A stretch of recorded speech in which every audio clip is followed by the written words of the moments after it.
Hii ni Ayo TV na millardayo.com na ripoti kutoka kisiwa cha Mzia. Leo tumeshuhudia zoezi kwa ajili ya kujiandaa, kujihami na kujipima uwezo ambalo limefanywa na kamandi ya wanamaji wakishirikiana na kamandi nyingine, na ni zoezi ambalo limehusishwa kwenda kukikomboa kisiwa cha Mzia ambacho kilikuwa kimekaliwa na maadui. Kama unavyoshuhudia meli za kivita takriban 4, lakini pia helikopta angani pamoja na vifaa vingine kwa ajili ya kusaidia zoezi hili la kujikomboa.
zoezi Papapotwe 2023 ni zoezi la medani la jeshi la wanamaji kwa ajili ya kuwapa uwezo maafisa na askari kuweza kupambana na matishio ambayo yanajitokeza baharini kwa hivi sasa.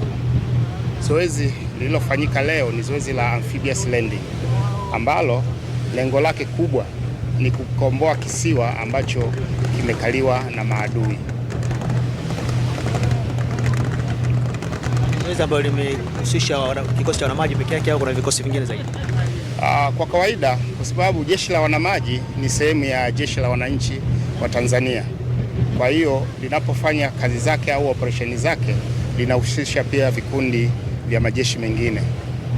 Kama mlivyoona, kulikuwa kuna jeshi la nchi kavu na pia kulikuwa jeshi la anga ambao tulikuwa tunafanya nao kazi pamoja.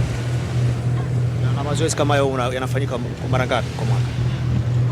Mazoezi haya yanafanyika kila mara na yanafanyika sehemu mbalimbali za Tanzania.